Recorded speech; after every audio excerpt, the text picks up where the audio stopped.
Et le premier trimestre de l'année 2018, on avait 800 personnes. Le premier trimestre de l'année 2018, 800 personnes. Tandis que cette année, avec le premier trimestre, nous sommes d'abord à 469. Ce qui veut dire que cette année, ça commence un peu à décliner. Ça veut dire que les missions de sensibilisation aussi ont produit sur les flux migratoires, il faut le saluer. Mais ce qu'il faut mettre l'accent aujourd'hui, c'est sur la réinsertion. Je pense que le volume des retours est très important, plus important que les programmes de réinsertion. Les programmes de réinsertion sont très limités parce qu'il n'y a pas tellement de bailleurs sur ce secteur-là. Je pense qu'il faut mettre beaucoup l'accent sur la réinsertion, sinon les gens qui reviennent, ils peuvent être retentés de reprendre la route et de repartir. Donc il faut non seulement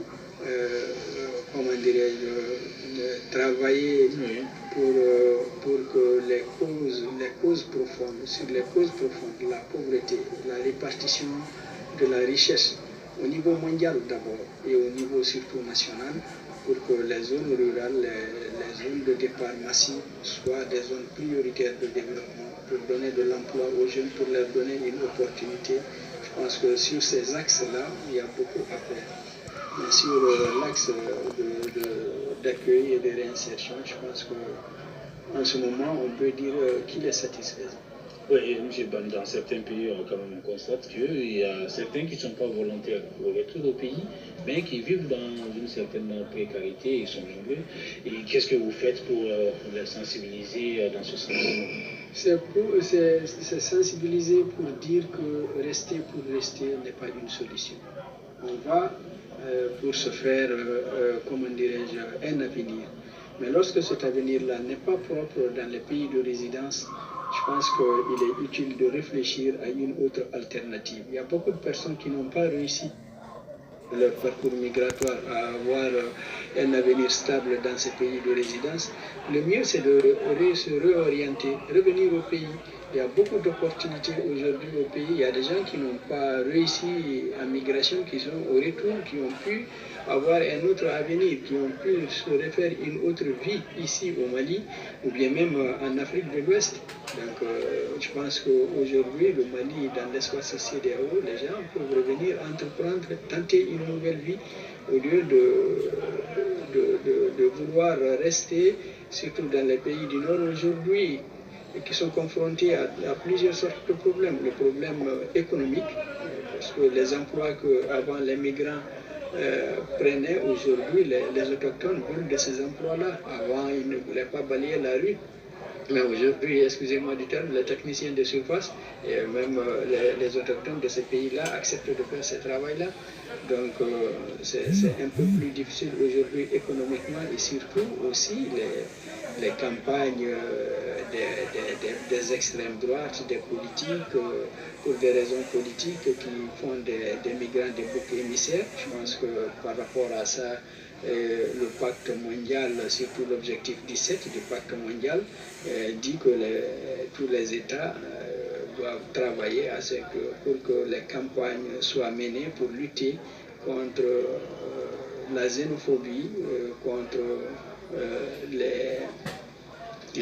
la stigmatisation des migrants, parce qu'il y a beaucoup de discours qui sont basés sur du faux. Des discours politiques. Dire que les migrants viennent prendre l'emploi des autochtones n'est pas tellement réel, parce qu'un migrant qui arrive, il ne peut prendre que ce que l'autre n'a pas voulu, il ne peut pas leur reprendre l'emploi. Ça ne peut pas être vrai. Dire que les migrants sont un fardeau économique, ce n'est pas aussi vrai. Parce qu'un migrant qui arrive, il est d'abord en bonne santé. Il n'est pas un fardeau pour les structures d'aide sociale. Et plutôt, il cotise beaucoup, mais on dépense très peu pour lui.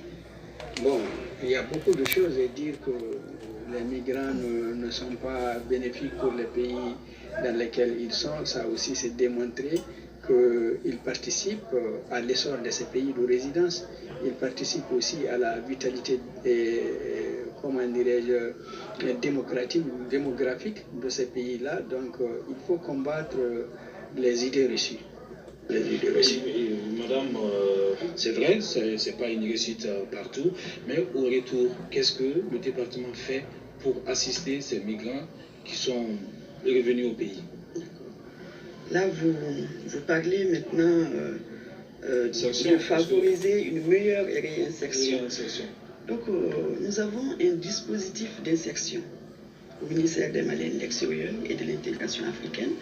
Le gouvernement nous a permis d'ouvrir une ligne sur le budget spécial d'investissement. Et sur ce budget spécial d'investissement, nous avons pu, en fait, à travers cette ligne, nous avons pu insérer 600 Maliens de retour. C'est-à-dire 600 Maliens de retour, ceux qui sont arrivés dans des conditions d'expulsion ou des retours volontaires. Le ministère ne fait pas cette différence parce qu'ils sont tous des Maliens de retour. Donc, ce que le gouvernement les demande, c'est de monter un projet. Auparavant, on pouvait monter des projets pour des migrants de retour. Nous avons vu que ce n'est plus efficace parce que ces migrants étaient déjà dans des activités dans leur pays d'accueil. Donc, ils ont développé des capacités. Donc, nous leur demandons, qu'est-ce que vous voulez faire? Dans nos campagnes de sensibilisation, c'est dit déjà, l'insertion n'est plus individuelle au ministère des Maliens de l'extérieur. Donc, les migrants se mettent en petits groupes de 5 à 10. Donc, ils proposent un projet au ministère des Maliens de l'extérieur. Et il y a un comité technique qui est là, qui étudie les projets, voir la viabilité du projet. Et si le projet est viable, le ministère donne un appui. Et cet appui est souvent, en fait, il y a d'autres appuis qui peuvent s'associer à l'appui que le ministère des Maliens de l'extérieur fait. En même temps, la migration n'est pas gérée par le seul département du ministère des Maliens de l'extérieur. Il y a le ministère de l'Emploi qui intervient énormément. Donc dans ça, le ministère de l'Emploi a pu insérer en 2018 1200 personnes. 1200 personnes, de migrants aussi de retour. Et là aussi, sur proposition de projets qu'ils avaient envoyés au ministère des Maliens de l'extérieur, que le ministère a transmis au ministère de l'Emploi. Donc, nous avons aussi d'autres bailleurs, comme en fait l'OIM, Madame vient de le dire, ils ont inséré aussi un nombre important de migrants de retour. D'autres aussi bailleurs qui nous aident, la SNV, GIZ, donc on nous aide énormément. Donc le gouvernement met tout ce paquet pour venir en aide aux migrants de retour. Ban vient de le dire, les efforts énormes sont faits, même si nous n'avons pas pu insérer tous les migrants de retour.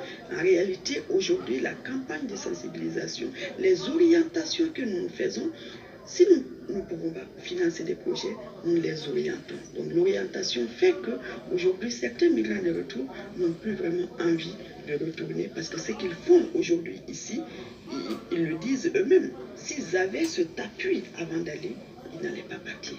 Ousmane Diarra, au niveau de l'AME, quand même, les dispositions prises, les initiatives que vous êtes parvenus à mettre en place pour en tout cas la réinsertion de ceux qui reviennent au Bercail.